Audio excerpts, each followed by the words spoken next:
एक psycho lover की love story. सो movie की स्टार्टिंग होती है, हमें सिद्धार्थ नाम का लड़का दिखता है जो एक घर में घुसता है और सामान तोड़ने लगता है और गुस्से में कहता है इंदु कहाँ है। वो बार बार इंदु के बारे में पूछता है। इंदु की फैमिली डरी हुई थी, वो एक रूम में छुपे हुए थे। डर के मारे सिद्धार्थ दरवाजा तोड़ के आता है। इंदु का भाई गुस्से में कहता है इंदु यहाँ नहीं है, तुम हमें 3 महीने से क्यों टॉर्चर कर रहे हो। सिद्धार्थ एक ग्लास तोड़ के इंदु के भाई के गले में लगाता है और इंदु के बारे में पूछता है। इंदु के भाई को पता था अगर उसने सिद्धार्थ को इंदु की लोकेशन नहीं बताई तो सिद्धार्थ उसे जान से मार देगा। वो बताता है इंदु हॉस्टल में है। सिद्धार्थ गुस्से में जाता है। इंदु के पापा कहते हैं बेटा हमें टॉर्चर करने से अच्छा मार क्यों नहीं देते। सिद्धार्थ कहता है अगर मुझे इंदु बताई भी लोकेशन पे नहीं मिली तो मैं यहाँ इंदु के बारे में पूछने नहीं, तुम सबको मारने ही आऊंगा। और वो जाता है। बाद में सिद्धार्थ की फैमिली वाले इंदु के घर का सारा सामान रिप्लेस करते हैं जो सिद्धार्थ ने तोड़ा था। वो हर बार यही करते थे क्योंकि सिद्धार्थ के घर वाले काफी अमीर थे और इसीलिए उसे इंदु के घर वाले कुछ भी नहीं कर पा रहे थे। सिद्धार्थ गार्ड को मारते हुए जल्दी हॉस्टल के अंदर घुसता है। इंदु ड्रेस चेंज कर रही थी। सिद्धार्थ अंदर जाता है। वो कहता है सॉरी मैं बाहर खड़ा हूँ। इंदु कहती है क्या फर्क पड़ता है, तुमने मेरा हर बॉडी पार्ट कई बार देखा है, मैंने तुम्हें कितनी बार कहा है मेरा पीछा छोड़ दो। सिद्धार्थ कहता है मैं तुम्हारे बिना नहीं जी सकता, मैं पागल हो रहा हूँ। वो सॉरी कहते कहते किस करने की कोशिश करता है। इंदु थप्पड़ मारती है और सिद्धार्थ बेहोश होता है। वो नशे में था और सीन पास्ट में जाता है। जब इंदु पहली बार इस कॉलेज में आई थी वो पढ़ने में काफी इंटेलिजेंट थी। वो कंप्यूटर रूम में जाती है। सिद्धार्थ वहीं था। वो कहता है मेरा काम बस होने वाला है, किसी को अंदर मत आने देना। इंदु हैरान थी, बिना इंदु के कहे सिद्धार्थ समझ गया था। इंदु यही करती है। सिद्धार्थ अपनी कार में आता था ब्रश करते करते। इंदु और हैरान होती है। प्रोफेसर कुछ स्टूडेंट्स को लेट होने पे भगा देता है, लेकिन जब सिद्धार्थ लेट आता है प्रोफेसर उसे कुछ नहीं कहता और सिद्धार्थ बिना बैग के आया था। उसके बगल वाला उसे एक पेज देता है और पेन देता है और वो थोड़ी बहुत चीजें नोट करता है जो प्रोफेसर लिखवाते थे और बिना कुछ बोले उठ के वहाँ से चले जाता है। इंदु के मन में क्यूरियोसिटी आती है। वो सिद्धार्थ को फॉलो करती है और सिद्धार्थ डेली यही करता था। एक दिन प्रोफेसर उससे सवाल पूछता है। इंदु को लगता है सिद्धार्थ अब फंसेगा, लेकिन सिद्धार्थ बहुत डिटेल एक्सप्लेनेशन देता है। सब और हैरान होते हैं। इंदु एक लड़की से पूछती है मुझे लगा ये परवर्ट स्पॉइल किड है, लेकिन इसकी नॉलेज अलग ही लेवल की है। लड़की बताती है ये चाइल्ड प्रोडिजी है, बॉर्न जीनियस। और इंदु सिद्धार्थ को बुक्स पढ़ते देखती है और सीन प्रेजेंट में आता है। सिद्धार्थ को बेहोशी की हालत में घर लाया जाता है। उसकी माँ परेशान थी। एसीपी आता है और कहता है मैं सिद्धार्थ के पापा का क्लासमेट था। इंदु के पेरेंट्स ने कंप्लेंट डाली थी, लेकिन जब मुझे पता चला ये सिद्धार्थ है तो मैं इसे घर ले आया। वो एसीपी सिद्धार्थ के बारे में जानना चाहता था। उसे साइकोलॉजी में पीएचडी करी थी। वो कहता है मैं शायद केस सॉल्व करवा दूं। इंदु स्टेशन आई थी और उसने कंप्लेंट करने से मना किया। सिद्धार्थ की माँ कहती है कुछ नहीं हो सकता। एसीपी कहता है मैं स्टोरी जानना चाहता हूँ। सिद्धार्थ की माँ बताती है पहले आपको सिद्धार्थ के बारे में जानना होगा। और सीन पास्ट में जाता है। सिद्धार्थ के पापा बहुत बड़े बिजनेसमैन थे। उन्हें बुक का काफी शौक था। उन्होंने अपने घर में बड़ी लाइब्रेरी बनवा रखी थी, लेकिन उन्हें शादी के 10 साल बाद बच्चा हुआ था, इसलिए वो सिद्धार्थ को काफी प्यार करते थे। वो सिद्धार्थ की साइकोलॉजी इंप्रूव करने के लिए उसे साइकोलॉजी और फिलोसॉफी की बुकें पढ़ के सुनाते थे। सिद्धार्थ को इंटरेस्ट आने लगा। वो दिन रात बुक्स पढ़ने लगा। उसकी माँ को उसकी फिक्र होती थी। वो उसे बाहर खेलने के लिए भेजती है जबरदस्ती, लेकिन सिद्धार्थ नहीं जाता। उसकी दुनिया बुक्स बन गई थी। एक दिन उसे चोट लगती है। उसकी माँ हैरान होती है और कहती है तुम रोई नहीं। सिद्धार्थ कहता है रोने से दर्द कम नहीं होने वाला, इसलिए रो के क्या फायदा। वो दवाई लगाता है। उसकी माँ को ऑर्डर लगता है क्योंकि सिद्धार्थ कुछ ज्यादा ही लॉजिकल हो गया था बुक्स पढ़ के। और एक दिन सिद्धार्थ के दादा की डेथ होती है। सिद्धार्थ के पापा काफी उदास थे। सिद्धार्थ कहता है आप इतना रो क्यों रहे हो, सबको इतना एक दिन मरना ही है। और उस दिन के बाद से सिद्धार्थ के पापा को भी सिद्धार्थ के लिए डर लगने लगता है। और एक दिन सिद्धार्थ बुक पढ़ रहा था और उसे भूख लगती है। बुक पढ़ते पढ़ते वो अपनी माँ से खाना मांगता है। उसकी माँ लाने के लिए जाती है, लेकिन सिद्धार्थ इंतजार नहीं कर पाता। वो पतिया खाने लगता है पेट से तोड़कर। उसकी माँ कहती है चिकन खा लेना। सिद्धार्थ कहता है क्या फर्क पड़ता है, हमें भूख लगने पे खाना चाहिए, उससे फर्क नहीं पड़ता हम क्या खाएं, बस हमारा पेट भरना चाहिए। और सिद्धार्थ कहीं भी सोने लगता है। रोड पे भी उसके दोस्त आते हैं और कहते हैं रोड पे क्यों सो रहा है, घर में एसी में सो। सिद्धार्थ कहता है हमारी बस नींद पूरी होनी चाहिए, उससे फर्क नहीं पड़ता बेड पे सोए या रोड पे। उसके पापा उसे घर ले जाते हैं। उसके पापा डरे हुए थे, इसलिए वो घर से सारी बुक्स हटाते हैं। उसके लिए एक कॉलेज खोलते हैं ताकि सिद्धार्थ नॉर्मल लाइफ जी पाए। लेकिन एक लड़का मिसअंडरस्टैंडिंग में सिद्धार्थ की माँ को बिच कहता है। सिद्धार्थ कामदी कहता है मेरी माँ बिच नहीं है, तुम्हें वापस चेक करना चाहिए। लड़का भी हैरान होता है। सिद्धार्थ के अंदर इमोशन नहीं थे, वो लॉजिकली सोचता था हर चीज। और सीन प्रेजेंट में आता है। सिद्धार्थ को जैसे ही होश आता है वो बाहर जाता है और इसके बाद एसीपी इंदु के पास जाके आगे की स्टोरी पूछता है। इंदु बताती है उसे धीरे धीरे सिद्धार्थ पे इंटरेस्ट आ रहा था, लेकिन एक दिन एक लड़की सिद्धार्थ को प्रपोज करती है। सिद्धार्थ कहता है इंसान को प्यार की नहीं सेक्स की जरूरत होती है और मुझे जब इसकी जरूरत लगती है मैं किसी के साथ भी कर सकता हूँ, मुझे उससे फर्क नहीं पड़ता कौन मेरे सामने है। लड़की कहती है मैं उसके लिए भी तैयार हूँ। सिद्धार्थ कहता है अभी मेरा मन नहीं है। इंदु ये सब सुन के हैरान रह जाती है और इसके बाद सिद्धार्थ बुक पढ़ रहा था। वो अचानक देखता है इंदु उसके सबसे क्लोज है, लेकिन जैसे एक लेडी आती है जो साफ सफाई कर रही थी, सिद्धार्थ देखता है लेडी ज्यादा पास है। वो उसके साथ रूम में जाता है।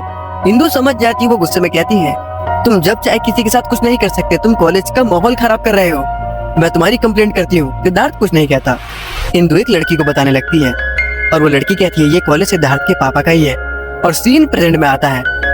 सिद्धार्थ इंदु के कॉलेज आता है। इंदु का भाई अपने दोस्तों के साथ सिद्धार्थ को बहुत मारता है। सिद्धार्थ बार बार इंदु इंदु कह रहा था। बाद में एसीपी इंदु के पास जाता है और कहता है मुझे एक चीज समझ नहीं आई, लव भी इमोशन है सिद्धार्थ के अंदर, ये कहाँ से आया? तुमने ऐसा क्या किया? इंदु कहती है उसने मुझे प्रपोज किया था। एसीपी और हैरान होता है और सीन पास में जाता है। इंदु को धीरे धीरे सिद्धार्थ में इंटरेस्ट खत्म हो गया था। वो पढ़ाई में ध्यान देती है। कॉलेज का डीन सिद्धार्थ को एक कंपटीशन में जाने से मना करता है क्योंकि वो हर बार जीत रहा था। वो दूसरे स्टूडेंट को मौका देना चाहते थे, लेकिन सिद्धार्थ मना करता है क्योंकि वो हमेशा चेक करते रहना चाहता था कि वो कहाँ स्टैंड करता है। इंदु भी उसी कंपटीशन में जाती है और सिद्धार्थ और इंदु के बीच टाई होता है। सिद्धार्थ काफी हैरान हो जाता है ये रिजल्ट देख के और बाद में दोनों के बीच एक स्पीच बैटल होती है। सिद्धार्थ कहता है पुराने टाइम से इंसानों की बस 3 चीजों की नीड है, खाना, सोना और सेक्स। बाकी नीड इंसानों ने खुद बनाई थी, इमोशन में फंस थे अपने प्लेजर के हिसाब से, जिसकी वजह से आने वाली पीढ़ी बर्बाद हो रही है।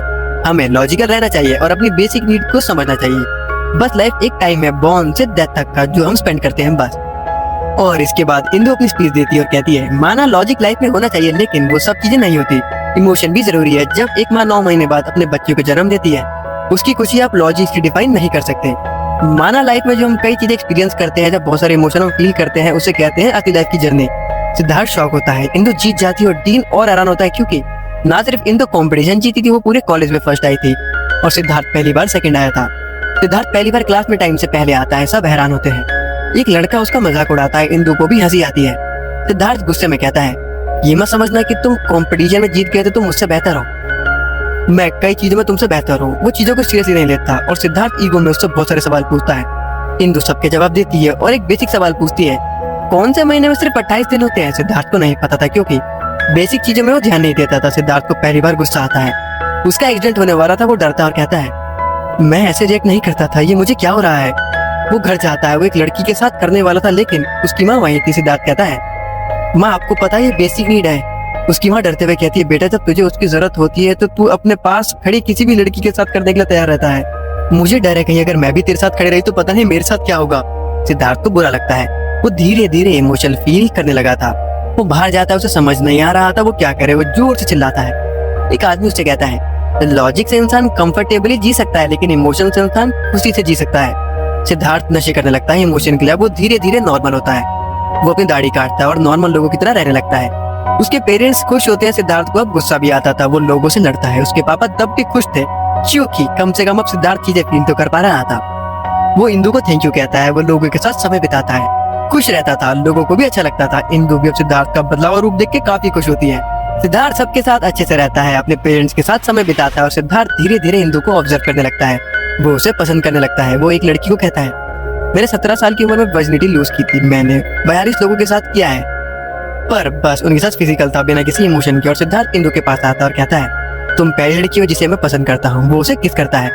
इंदु भी अपने बारे में बताती कि वो वर्जिन है, लेकिन थ्योरेटिकली प्रैक्टिकली नहीं। और सिद्धार्थ इंदु को अपनी कजन से मिलाता। उसकी कजन भी उसके लिए खुश होती है। सिद्धार्थ और इंदु एक दूसरे से काफी प्यार करते थे। दोनों ट्रिप पे जाते हैं और इंटीमेट होते हैं। सिद्धार्थ अपने पापा को बताता है कि वो एक लड़की से प्यार करता है। उसके पापा कहते हैं पता है। और सिद्धार्थ के पापा को सिद्धार्थ के बारे में सब पता था। वो हर चीजें पता करते रहते थे। सिद्धार्थ की भलाई के लिए उन्हें सिद्धार्थ की फिक्र रहती थी। उन्हें ट्रिप के बारे में भी पता था। सिद्धार्थ और इंदु खुशी से रह रहे थे। इंदु IAS ऑफिसर बनना चाहती थी। उसका अगले महीने पेपर था, वो पढ़ना चाहती थी, इसलिए वो सिद्धार्थ से कहती है बाद में बात करती हूँ। सिद्धार्थ और बात करना चाहता था। इंदु से कहती है प्लीज बाद में, लेकिन सिद्धार्थ को अपने इमोशन पे कंट्रोल नहीं था। वो सीधा उसके घर आता है इंदु को पढ़ना। सिद्धार्थ कहता है मैं बाहर वेट करता हूँ, लेकिन सिद्धार्थ बार बार आके इंदु को देख रहा था। इंदु को उससे बात करने आना पड़ता है और बाद में सिद्धार्थ एक दिन अपनी फैमिली के साथ इंदु को सरप्राइज देने जाता है, लेकिन इंदु घर पे नहीं थी। वो एक पार्टी में थी, लेकिन वहां से भी वो जा चुकी थी।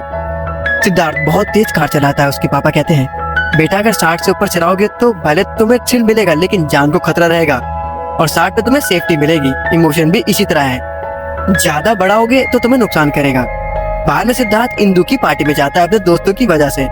वहाँ पे ट्रूथ और डेयर गेम चल रहा था। इंदु को डेयर मिलता है किसी को किस करने का। वो सिद्धार्थ को किस करती है, लेकिन सिद्धार्थ से कंट्रोल नहीं होता। वो किस करते करते इंदु को दूर ले जाकर अपने कपड़े खोलने लगता है सबके सामने, और इंदु से थप्पड़ मार के जाती है। और सिद्धार्थ सॉरी कहता है, लेकिन इंदु नहीं सुनती। सिद्धार्थ की कजन उसे समझाती है कि सिद्धार्थ को अभी कुछ नहीं पता, इमोशन उसके लिए नहीं है, प्लीज उसे समझो। इंदु कहती है वो बच्चों की तरह हरकतें करने लगता है। सिद्धार्थ की कजन कहती है उसे बच्चों की तरह ही ट्रीट करके देखो, वो बुरा नहीं है। सिद्धार्थ के पेरेंट्स साइकोलॉजिस्ट के पास जाते हैं। साइकोलॉजिस्ट कहता है सिद्धार्थ की कंडीशन काफी खराब है, उसके अंदर इमोशन कंट्रोल नहीं है, क्योंकि वो पहली बार इमोशन फील कर रहा है, वो कुछ भी कर सकता है। इंदु सिद्धार्थ को स्टेबल करने के लिए उसके साथ टाइम स्पेंड करती है, उसे योगा करवाती है, उसे काम करने की पूरी कोशिश करती है। उसका एग्जाम कल था, वो रात को निकलती है, लेकिन एक बाइक पे लड़का उसे छेड़ने लगता है, गंदे कमेंट पास करता है। सिद्धार्थ को गुस्सा आता है, इंदु से काम रहने के लिए कहती है। सिद्धार्थ बहुत कोशिश करता है, लेकिन लड़का बार बार आ रहा था और सिद्धार्थ से कंट्रोल नहीं होता। वो उस लड़के को बहुत मारता है। इंदु बहुत रोकती है। बाद में उस लड़के के दोस्त आते हैं जो घेर के सिद्धार्थ को मारते हैं। सिद्धार्थ भी गुस्से में सबको मारने लगता है। इंदु उसे रोकने की कोशिश करती है। एक लड़का इंदु के साथ जबरदस्ती करने की कोशिश करता है सिद्धार्थ को रोकने के लिए, लेकिन सिद्धार्थ नहीं रुक रहा था। और वहाँ पुलिस आती है। इंदु सदमे में थी, क्योंकि काफी रोकने के बाद भी सिद्धार्थ नहीं रुक रहा था। और इंदु बहुत रिक्वेस्ट कर रही थी पुलिस ऑफिसर से कि उसका एग्जाम है, लेकिन सिद्धार्थ गुस्से में ईगो में बात कर रहा था, जिसकी वजह से पुलिस वाले उसकी नहीं सुनते और इंदु का एग्जाम रह जाता है। और जब दोनों छूटते हैं, इंदु सिद्धार्थ से ब्रेकअप करती है। सिद्धार्थ मना करता है, लेकिन इंदु नहीं सुनती। वो कहती है मुझे पता चल गया तुम्हारे साथ मेरा फ्यूचर कैसा होगा। मैंने तुम्हें बदलने की बहुत कोशिश करी, लेकिन तुम नहीं बदलोगे। मैं सेल्फिश नहीं हूँ, तुम्हारी वजह से मेरा एग्जाम छूटा है, अब अपने बारे में सोचना चाहती हूँ। और वो उसे अपनी लाइफ से निकाल देती है और सिद्धार्थ टूट जाता है और पागल हो जाता है। और सीन प्रेजेंट में आता है। एसीपी सिद्धार्थ को समझाने की कोशिश करता है। सिद्धार्थ बुक्स जला देता है, उसे बस इंदु चाहिए थी अपनी लाइफ में, और वो कुछ भी नहीं सुनना चाहता था। वो उदास होकर कहता है मैं अपने इमोशन पे कंट्रोल कर दूंगा, गलती मेरी थी, लेकिन आप इंदु को मेरे पास वापस लाने की गारंटी लेते हो। एसीपी कुछ नहीं कह पाता। सिद्धार्थ के पापा कहते हैं हमें इंदु को समझाने की बहुत कोशिश करी, लेकिन उसने नहीं सुना, अब उसकी भी गलती नहीं है। एसीपी कहता है उससे बात करके देखता हूँ। सिद्धार्थ इतना पागल हो जाता है कि वो हर कार वाले को मार रहा था जिस कार में इंदु नहीं थी। सिद्धार्थ के पेरेंट्स उसे रोकने आते हैं, लेकिन सिद्धार्थ सबको धक्का दे देता है। उसे बस इंदु चाहिए थी। एसीपी समझाने आता है। सिद्धार्थ उसे भी थप्पड़ मार के धक्का देता है। इंदु आती है और रोते हुए कहती है प्लीज शांत हो जाओ, अब हम बात करके सब ठीक करते हैं। लेकिन अब सिद्धार्थ पूरा पागल हो चुका था, काफी देर हो चुकी थी। वो कहता है मेरी इंदु कहाँ है, तुम मेरी इंदु नहीं हो, और वो बिल्डिंग से कूदकर अपनी जान दे देता है। इंदु इंदु चिल्लाते हुए, और सब काफी रोते हैं। और हमें लास्ट में एक आवाज सुनाई देती है जो कहती है इंसानों को मटेरियलिस्टिक थिंग की डिजायर होती है, और उसकी अफेक्शन कब लस्ट बन जाती है पता ही नहीं चलता। और जब वो नहीं मिलता तो गुस्सा बहुत आता है, और गुस्सा कब पागलपन में बदल जाता है पता ही नहीं चलता। और मूवी